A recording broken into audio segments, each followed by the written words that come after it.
Good morning guys. So today is June 29, 2024. At schedule natin ngayon sa OB natin. Marinig na naman natin yung heartbeat ng twins. Ngayon, I am currently 18 weeks and 4 days pregnant. Kaya na sila.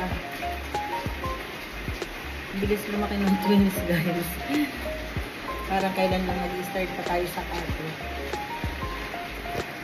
Ano na sila ngayon? 18 weeks and 4 days. Thank you Lord kasi kahit yung mga pinagdaanan natin ng mga pinagdaanan ko na mga bleeding tsaka spotting hanggang ngayon hindi pa rin huminto yung spotting ko, pero so far okay naman yung twins. Thank you Lord. Tsaka thank you sa mga prayers nyo guys.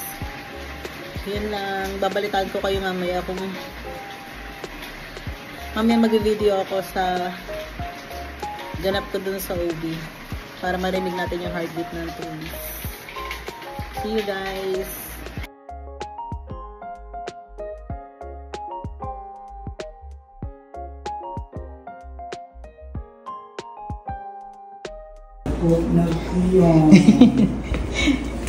Yes. Saan na matulog daw? Uy, magpatuloy ka sa left eye, ha? Okay po. Iyagin po kayo ka malun. 18 weeks and 2 weeks. What is that? 4 months, 2 weeks, and 2 weeks. Careful. Limunti ko yung isa kabinat mo kung natulog. So, before ka matulog ng 30 minutes sa kanimus boom. Nag-spotting gihapon ko do. See? Kung kung miss the phone. Lagi do. Daha kahead. Puro babag. Kada.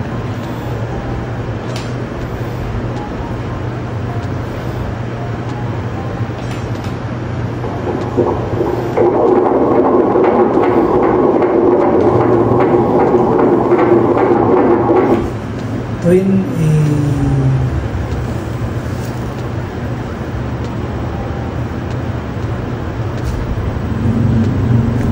sa kasalan dira babagkit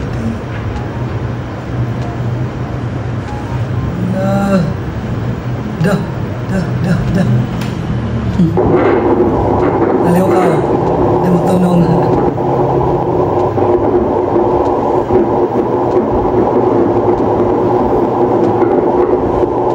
cute eh. Dili goto nga the first thing. Hindi naman do. Baby boy. Hello? Yes, there you go. Same do. Ikoy, di na ko makita ang usa. Tabunan. Si usa may nakita na ko.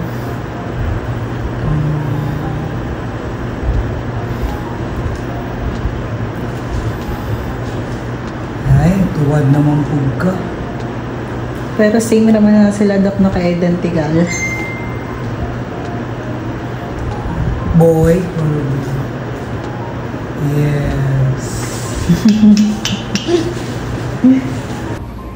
Ganon ang forma. Bagwang.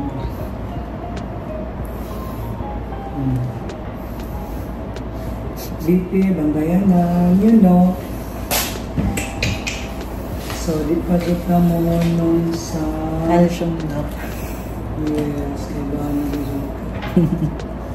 It will prevent na di ka ma-pre-atomish. And... 4 times a day gyapon daw. Ang imo 4 times kati kay twins mo. Okay daw. Ang the first one, 2 weeks more. 42 na lang. Okay, 2 weeks na lang ko sa the first one. 2 weeks from now, 5 months naman ko. Okay na. So, dili na ka pwede. Imong DHA, the first one, you have your DHA tablet na. Yes, no. Yes. And then you have your once a day lang. Di each immunity, pwede dyan 3 times a day. Okay na. Karoon ng immune milk once a day lang. Okay na. July 27, kasunod. Asa ta po na hospital do? Kore, mag-igo po.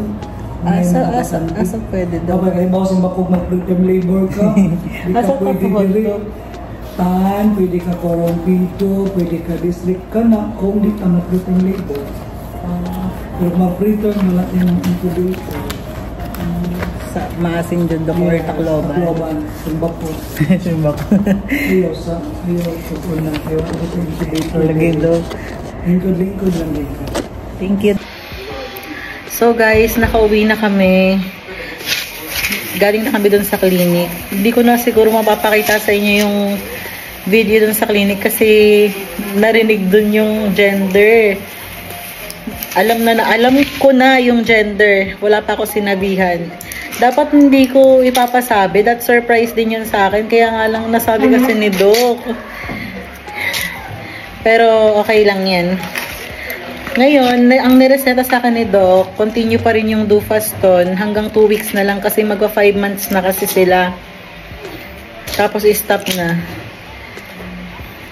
Tapos, continue pa rin yung calcium 4 times a day. Folic acid, DHA 3 times a day daw.